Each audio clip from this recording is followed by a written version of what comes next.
দেখে যারা আঙ্গুল কেটেছে, জোরে বলেন হযরত ইউসুফকে দেখে যারা আঙ্গুল কেটেছে, তারা কি আমার নবীর রূপ দেখেছে?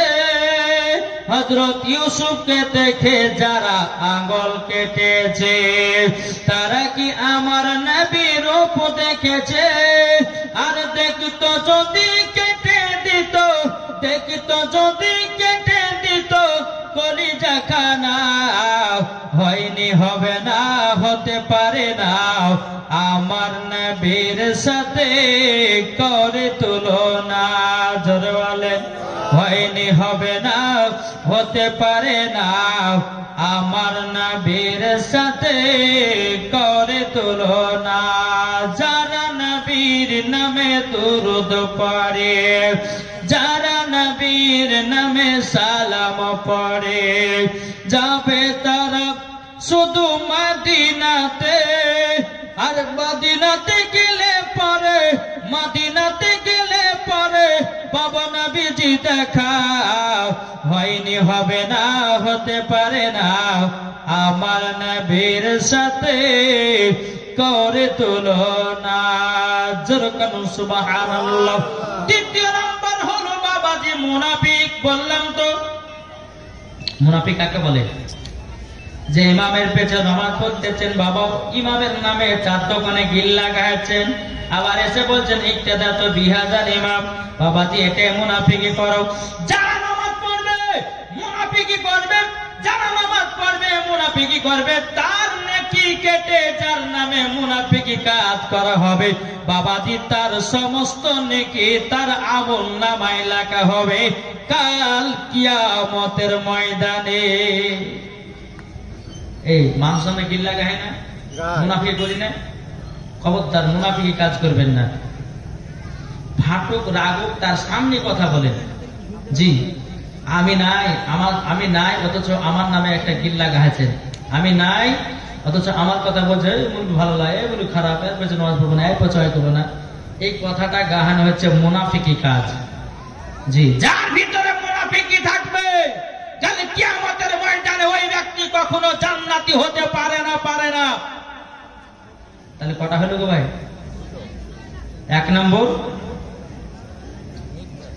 নম্বর মিথ্যা, দ্বিতীয় নম্বর মুনাফিকি, তিন নম্বর আমার আল্লাহ বলতে চাও আমার বান্দা বান্দিরা, তিন নম্বর তোমরা মন দিয়ে শুনে রেখে দাও।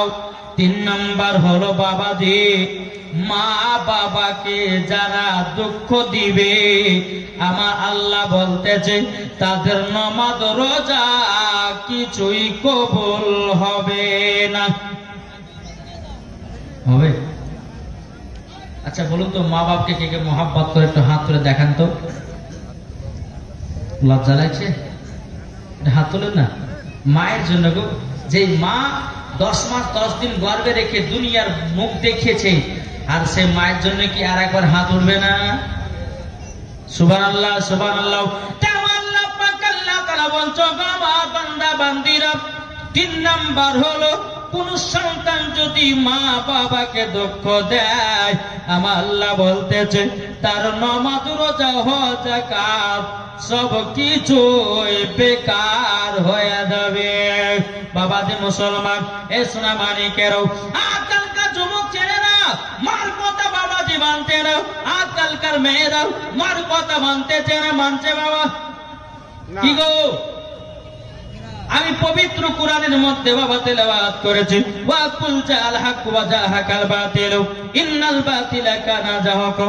আল্লাহ পাক আল্লাহ তাআলা বলতেছে সত্য এসেছে, মিথ্যা ধ্বংস হয়ে গেছে। আজ এখানে জলসা চলছে, কিছু কিছু যুবকেরা মেলা ঠেলা খাচ্ছে কি গো? আজ এই জায়গাতে যদি দুটো মহিলাকে লাচানো হতো, বাবা মেলার দিকে কেউ যেত না, এই জায়গাতে বসতো, বাবাজি জায়গা ফাঁকা রাখতো না। ও গো ভাইরা, ও মা খালা শুনেছেন মা রাতের বেলা মা জননীরা কত তুমি গুনাহ করবে মা। আজকে তোমার জন্য তোমার বেটা গর্ভে থেকে দুনিয়া জন্ম নিতেছে, তোমার কারণে বেটারা নষ্ট হতেছে। বাবাজি মুসলমান ভাইরাও, আমি মায়েদেরকে বলতে চাই, ও মা জননী, জলসা দিয়েছে কমিটি ভাইরা নেকি নেওয়ার জন্য, গুনাহ নেওয়ার জন্য নাই। আবার কমিটি ভাইদেরকে বলবো, যারা মেলা বসিয়েছে বাবাজি, এটা মুসলমানদের ধর্মতে মেলা নয়, এই মেলা বসা ইহুদি খ্রিস্টানদের মেলাতে, আমাদের মুসলমানদের ধর্ম তো নয়। বাবা গতকালকে জলসা গেছিলাম বাবাজি, কোন জায়গাটা বললাম আপনার, ওই বালিরঘাট, কি বললাম, বালিরঘাটে কালকে করলাম জনসব। ওখানকার কমিটির লোকেদের আবেদন, যে মেলা বসাবে তার কাছে 400 টাকা করে ফাইন করবো। ওরাই হচ্ছে বাবা আসল কমিটি। বেরাদুল ইসলাম মুআজ্জাজ সামানিকরাও, এই সোনামানিকেরাও, এইরকম যুবকদেরকে হতে হবে। জলসা দাও, মেলা বসতে দিও না। আর মেলা যদি বসে বাবাজি, মেয়ে ছেলেরা যাবে। মেলা যদি বসাই বেটা ছেলে যাবে। কোন যদি বেটা মেয়েতে যদি একটা অঘটন ঘটায়া দেয়, সর্বপ্রথমে কমিটিদেরকে গুনাহ নিতে হবে। নিতে হবে না? হ্যাঁ, নিতে হবে। কি গো, একটা অঘটন যদি ঘটে যায় তো সম্পূর্ণ কমিটিদেরকে গুনাহ নিতে হবে আগে। কেননা তারা মেলা বসিয়েছে, তারা সহযোগিতা দিয়েছে। আজ কত যুবক মহিলারা মাথায় ওড়না ব্যবহার করে না, তারা বেরাদুল ইসলাম মাথা চুলকে খুলে দিয়ে আজ মেলাতে মেলাতে ঘুরে বেড়াতেছে। আজ বলুন, এই মহিলা নামে কলঙ্ক, এই মহিলারা যারা মরবে, যারা মাথায় ওড়না ব্যবহার করে না, যে সমস্ত মহিলারা ভালো পোশাক পরে রাস্তাতে বেড়ায় না, ওই মহিলারা যখনই মরবে তাকে জাহান্নামে লকড়ি করে পোড়ানো হবে। সুবহানাল্লাহ। কি গো, ঠিক না? আজ মনে হয়েছে কিছু কিছু মহিলা আছে বাবাজি, হ্যাঁ, মেলাতে গেলে পরে মনে হচ্ছে খুব মহরতে সাজে। কি সাজে না? এই বাবা, স্বামীর সামনে ওকে রাত্রেবেলা সাজতে ভালো লাগে না। যখনই মেলাতে যাবে আর যখন আপনার বিহার বাড়িতে যাবে, কোন মুসলমানের বাড়ি খানাতে গেল, বাবা কোনো আপনার অনুষ্ঠানে গেল, তখনই বাবা যত সাধন পুজোর লেগে যায়। আর স্বামী যদি বলে যে আজকে শাড়িটা পরিতে রাতে বলে সাজে খুঁজে আমাকে তা আসিস তো বলে, কি বলে না, আছে না নাই? জি, মেলাতে এরা সাজতে করতে এদের বাহাদুরি, কিন্তু এরা স্বামীর সামনে রাত্রে সাজা খুঁজে স্বামীর কাছে যায় না। তাহলে বলুন, এই মহিলারা জান্নাতে যাবে না জাহান্নামে যাবে? এই যে জোরে বলেন না, জাহান্নামে যাবে। আর যে সমস্ত মহিলারা জান্নাতি বাগানে বসেছে তারা হচ্ছে মা ফাতেমার মতো নারী। জোরে বলেন। তাই বাবাজি, মার মতো মা হতে হবে, ঠিক কিনা বলেন? বেরাদুল ইসলাম মুআজ্জাজ সামানিকরাও, তারা বলছো আমার বান্দা বান্দিরা, 3 নম্বর কথা হলো, যারা বাপ মাকে দুঃখ কষ্ট দেবে বাবাজি, তারা জান্নাতি হবে না। আমি মায়েদেরকে বলতে চাই, ও বাবা, মার মতো মা হও। এখন তুমি মা হয়েছো, গর্ভে বাচ্চা আছে, তুমি সিনেমা দেখতেছো, গর্ভে বাচ্চা হচ্ছে, সিরিয়াল দেখতেছো, গর্ভে বাচ্চা আছে, মিথ্যা কথা বলতেছো, গর্ভে বাচ্চা আছে, নামাজ পড়ো, গর্ভে বাচ্চা আছে, মিথ্যা কথা বলো। তোমার সন্তান দুনিয়াতে জন্মগ্রহণ করার পরে বড় হয়ে ভাত দিবে না, মুখে লাথি মারবে। ঠিক না? কেন? মার দোষে বেটা নষ্ট হয়েছে, মার দোষে বিটি নষ্ট হয়েছে। আর তোমার গর্ভে থেকে যদি সন্তানটাকে যেদিন নিয়ে জমা নামাজ পড়তে, সন্তান গর্ভে নিয়ে যদি তুমি সঠিকভাবে রোজা করতে, গর্ভে সন্তান নিয়ে তুমি যদি সঠিকভাবে কোরআন তেলাওয়াত করতে, তোমার বেটা হোক বেটি হোক, তারাও সঠিক পথটা পেয়ে যেত। জোর বলেন না সুবহানাল্লাহ। বাবাজি মুসলমান, এ সোনা মানিকেরও আপনাদেরকে বলতে চাই, নবীর প্রেমিক হও। আর নবীর প্রেমিক হতে গেলে মা বাবার সেবা করতে হবে। জোর বলুন না সুবহানাল্লাহ। তাহলে বাবাজি বোঝা গেল, 3টা যার ভিতরে থাকবে কখনো বাবা জান্নাতি হতে পারবে না। মনে রেখে দেন, 1 নম্বর মিথ্যা কথা, 2 নম্বর বাবা আপনার মুনাফিকি করো, 3 নম্বর যারা বাপ মাকে দুঃখ কষ্ট দেবে বাবাজি, তারা কখনো জান্নাতি হবে না। আল্লাহুম্মা সাল্লি আলা সাইয়্যিদিনা মাওলানা মুহাম্মাদ আলি সাইয়্যিদিনা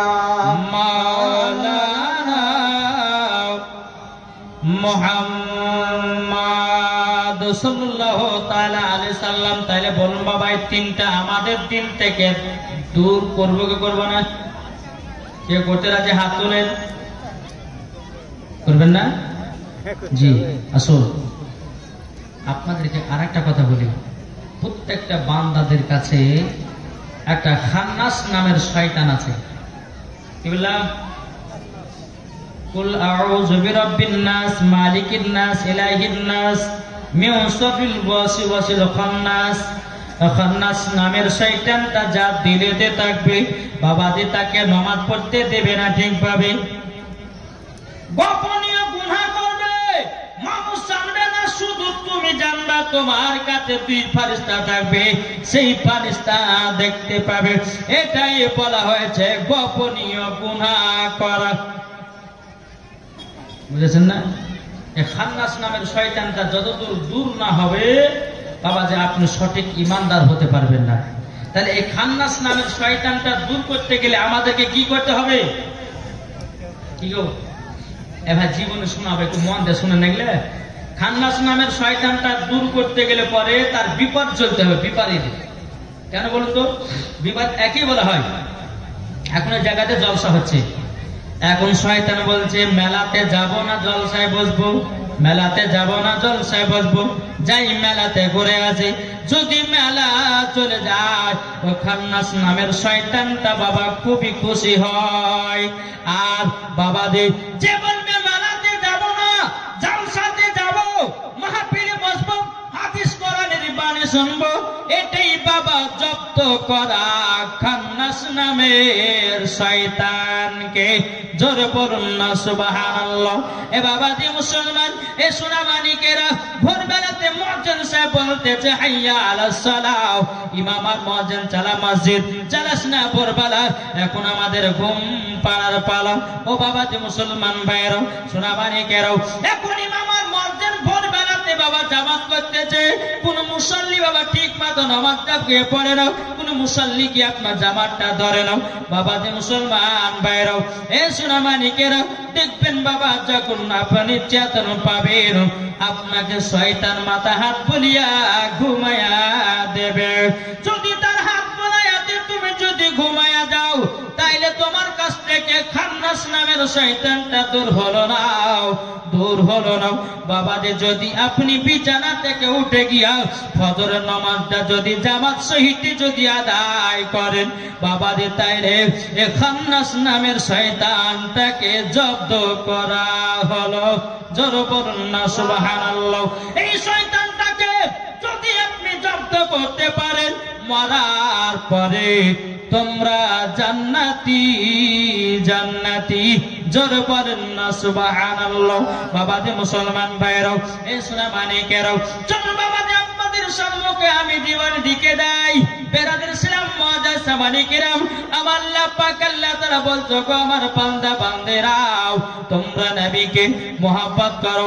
মুহাব্বত যদি করতে হয় হযরত উমর ফারুকের মতো করো, মুহাব্বত যদি করতে হয় হযরত উসমান গনির মতো করো, মুহাব্বত যদি করতে হয় হযরত আলীর মতো মুহাব্বত করো, মুহাব্বত যদি করতে হয় তোমরা ইমাম হাসান ইমাম হুসাইনের মতো মুহাব্বত করো, মুহাব্বত যদি করতে হয় হযরতে বেলালের মতো করো, মুহাব্বত যদি করতে হয় বাবাজি সোনামানিকেরা হযরতে ইমাম হাসান ইমাম হুসাইনের মতো করো, মরার পরে জান্নাতি হওয়া যাবে।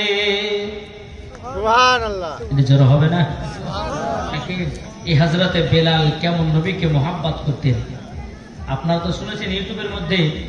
হযরতে বেলালের বাবা দুঃখের কাহিনী, তাকে এত জুলুমবাজি করেছিল উমাইয়া আবু জাহেলের দলেরা বাবাজি। সেই ঘটনাটা বাতিল দিয়ে আর একটা ঘটনা আপনাদেরকে তুলে ধরবো। সেই ঘটনা হচ্ছে বাবাজি, আমার নবী যখন দুনিয়া থেকে পর্দার আড়াল হলো, মন দিয়ে শুনবেন, শুনবেন তো? কে কে শুনবেন না হাত তোলেন। আমরা যে কে কে শুনবেন না বুঝতে পারেন না, মানে জিওর জায়গাতে এয়ারটেল টাওয়ার ধরেছে। আচ্ছা আচ্ছা, বলুন কে কে শুনবেন, একটা হাত তোলেন। চলুন। নবী আমার যখন দুনিয়া থেকে বাবা পর্দার আড়াল হলো, হযরত বেলাল বাবাজি বেহুশ হয়ে গেল। নবীর জন্য বেহুশ হয়ে গেল। বেরাদার ইসলাম মাদার সাবানিকরাম, এ সোনামানিকেরাম, ওগো আমার আব্বা যে মুসলমান ভাইরা, হযরত বেলাল রাদিয়াল্লাহু তাআলা আমার নবীজির ইন্তিকালের খবর শুনে বেলাল দুই চোখের পানি ঝরঝর ঝরঝর করে পেরিয়েতে লাগে, বাবা কান্না করতে লেগে চলল।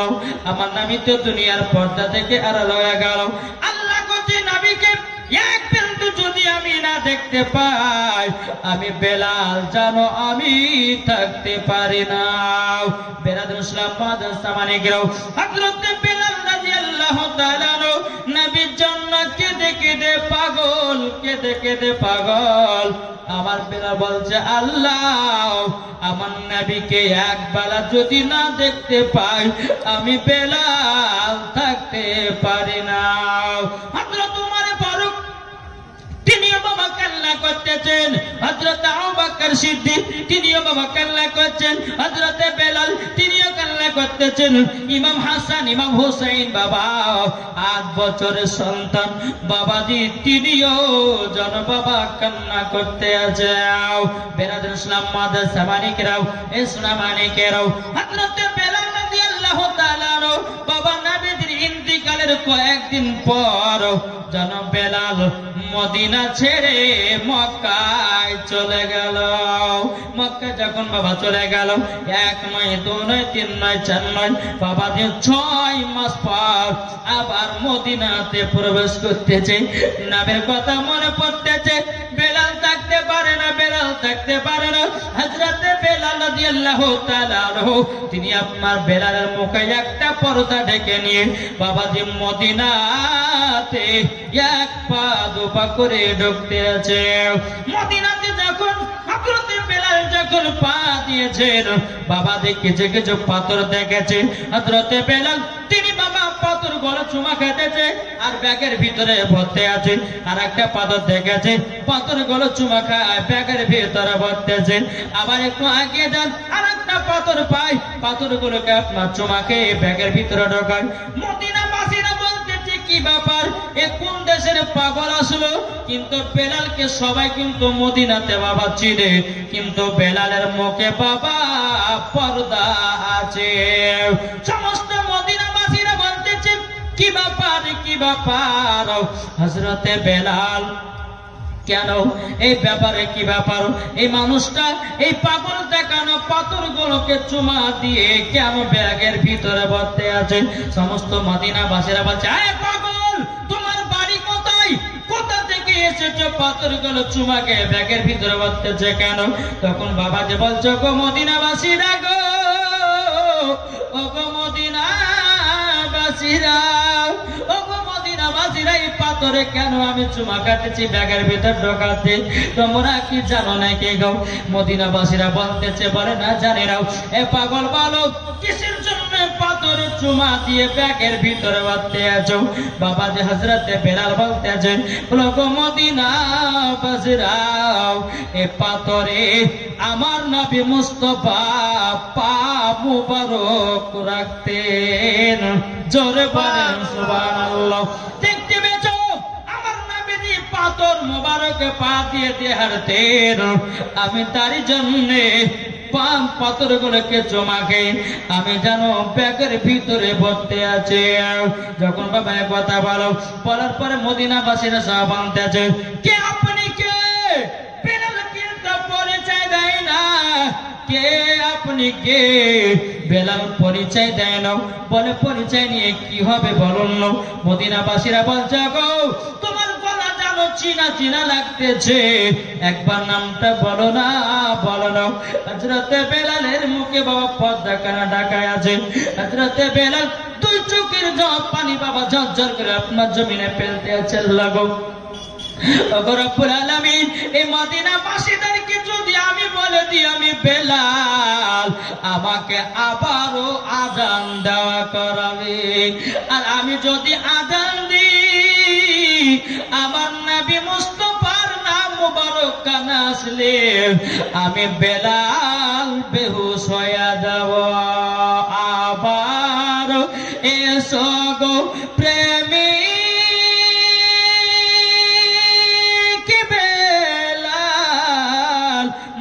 মদেরই জগতে ফিরে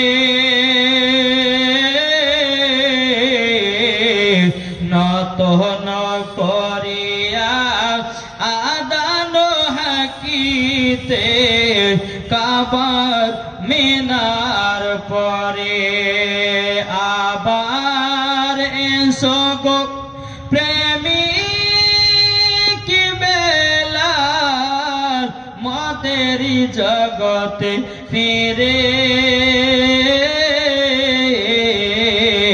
নত ন করিয়া আদান হাকিতে কাবার মিনার পরে দিয়ে যায় পৃথিবীতে তোমার ভালোবাসা আশিকে রাসূল তুমি হে বেলাল তুমি যে প্রেমের নেতা জরকান সুবহানাল্লাহ মদিনাবাসীরা বলছে বলে ফকির বাবা তোমার নাম কি বলো তোমার আওয়াজটা জানো চিনা চিনা লাগছে সুবহানাল্লাহ হযরতে বেলাল বাবা দুই চোখে আপনার ঝরঝর করে পানি ফেলতে আছে মুখখান কিন্তু ঢাকায় আছে বাবা মুখের পর্দাটা তুললে পরে তো চিনে যাবে চিনবে না চিনে যাবে কিন্তু বেলাল বাবা কোন মতে পরিচয় দেয় না এদিকে উমারে ফারুক বলতেছে কে আপনি বলুন আপনার তো গলাটা চিনা চিনা লাগতেছে হযরতে আবু বকর সিদ্দিক বলতেছে কে আপনি বলুন আপনার গলাটা তো চিনা চিনা লাগতেছে বাবা কোন মতে বেলালের পরিচয়টা দেয় না ইমাম হাসান ইমাম হোসাইন বাবা 8 বছরের বালক সন্তান তিনারা বলতেছে কে তুমি তাড়াতাড়ি পরিচয় দাও নাইলে আবার নানাদের মহব্বতে থেকে তোমাকে বঞ্চিত করা হবে বেলাল অগ্নি মুখে তালে গেল এখন তো বলতে হবে এখন তোমাকে পরিচয় দিতে হবে কেননা নাওয়াসের রাসূলেরা বলে দিয়েছে আমার পরিচয় যদি না দিই তাইলে পর নবীর মহব্বত থেকে আমি বাতিল হয়ে যাব আমার দরকার নাই আমার কোনো প্রয়োজন নাই আমি নবীর মহব্বতে জান্নাত পেয়ে যাব জোরে বলেন সুবহানাল্লাহ নবীর মহব্বতে আমি জান্নাত পেয়ে যাব হযরতে বেলাল রাদিয়াল্লাহু তাআলা তিনি বাবা মুখটা আপনার কিন্তু ঢাকায় রয়েছে যখন বাবাজি মদিনাবাসীরা বলছে কে আপনি পর্দাটা মুখ থেকে তুলুন হযরতে বেলাল যখন বাবা আপনার মুখটা থেকে পর্দাটা তুলেছে বাবাজি বেলাল দুই চোখের পানি ঝরঝর করে কাঁদতে লেগেছে বাবা জমিনের ভিতরে বেরাদার দুই হাঁটু কানা জমিনে পেড়ে দিয়েছে আর ইমাম হাসান ইমাম হোসেনকে বলছো গো নাওয়াজের রাসূলেরাও আমার নবীর মহব্বত থেকে বাতিল করিও না গো আমি নবীর ইন্তিকালের পর মদিনাতে নবীকে না দেখতে পেরে থাকতে পারতাম না তার জন্য মদিনা থেকে মক্কা চলে গেছিলাম আমি 6 মাস পরে আবার নবীজির মদিনাতে আসলাম আমার নবীজির কাছে আসলাম নবীর প্রত্যেকটা কথাই আমার দিলে গাথায় আছে গো যদি নবী মুস্তাফার মহব্বতের কথা যদি মনে পড়ে যায়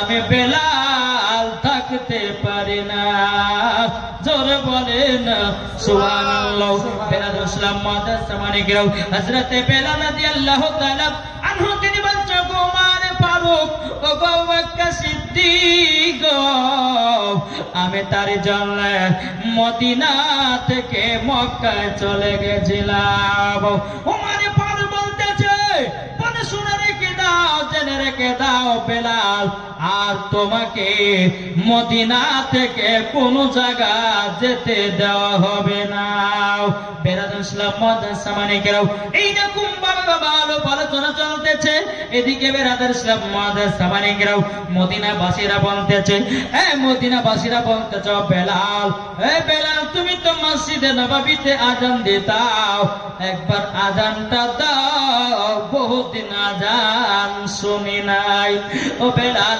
আযানটা একবার দাও বেলাল বলতেছে না আমি আযান দিব না কেন দিবে না বলে আমি দেব না আযান বহুদিন আগে আমি দেওয়া বন্ধ করে দিয়েছি বলে কেন বন্ধ করেছো হযরতে বেলাল বাবা কিছুই বলে না উমর ফারুক বলতেছে দাও, বেলাল গো তুমি আযানটা দাও। কিন্তু বেলাল ইসলাম মুয়াজ্জিন সামানে গেল, বেলাল বাবা কোন মতে আযান দেয় না। হযরত ওমর ফারুক বলতেছে, বলো গো বেলাল আযানটা একবার দাও। তোমার মধুর সুরের আযান শুনে মদিনাবাসীরা পাগল দিওয়ানা হয়ে আছে। জোরে বলুন না সুবহানাল্লাহ। বেলাল কোন মতে আযান দিতে চায় না। এখন বাবা ইমাম হাসান ইমাম হোসেনের বয়স মাত্র 8 বছর। ইমাম হাসান ইমাম হোসেন বলতেছে, ওগো বেলাল, ও বেলাল তুমি আমাদের সম্মুখে একটু আযানটা দাও। নওয়াজে রাসূলরা বলেছে, আর কি মুখ বন্ধ থাকে? কি থাকবে না? জি। ইমাম হাসান ইমাম হোসেন বলছে, বেলাল আযান দাও।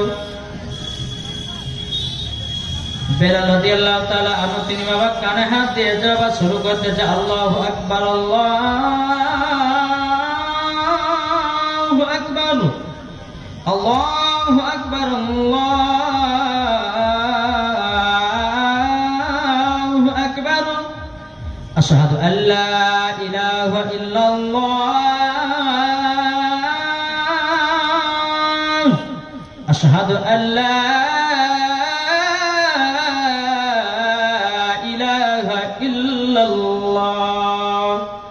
আশহাদু আন্না মুহাম্মাদুর রাসূলুল্লাহ। যখন নবীজির নাজানের নাম কানাতে এসেছে, অমনি বেলাল বাবা জমিনে বেহুশ হয়ে গেছে। সুবহানাল্লাহ। নবীজির নাম মোবারক করা যখন আশহাদু আন্না মুহাম্মাদুর রাসূলুল্লাহ যখন বাবা এসেছে, হযরত বেলাল মাথা ঝুঁকায়া জমিনে বাবা পড়ে গেল। সমস্ত মদিনাবাসীরা গো বেলালের আযান শুনে বাবা সবাই ঝাঁকে ঝাঁকে চলে এসেছি। এই বাবা যখন বেলাল মদিনাতে যখন বাবা মসজিদে নববীতে আযান দিতেন, বেলালের আসমানে যদি পাখি যদি উঠতো, পাখিরা বাবা থেমে যেত। নদীর মাছ যদি বাবা চলতো, নদীর মাছও বাবা আদা পেজা বেলালের আযান শুনে থেমে যেত। যেই বেলাল যখন আযান দিত, ঝড় যদি হতো, ঝড়ও থেমে যেত। বেলাল যখন আযান দিত, মদিনাবাসীরা যত পাহাড়ে বাবা কাজ করতো, বাবা সবাই বেলালের আযান শোনার জন্য ঝাঁকে ঝাঁকে মানুষ বাবা পাগল দিওয়ানা হয়ে যেত। সুবহানাল্লাহ। এজন্য হবে না বাবা মুসলমান ভাইরা,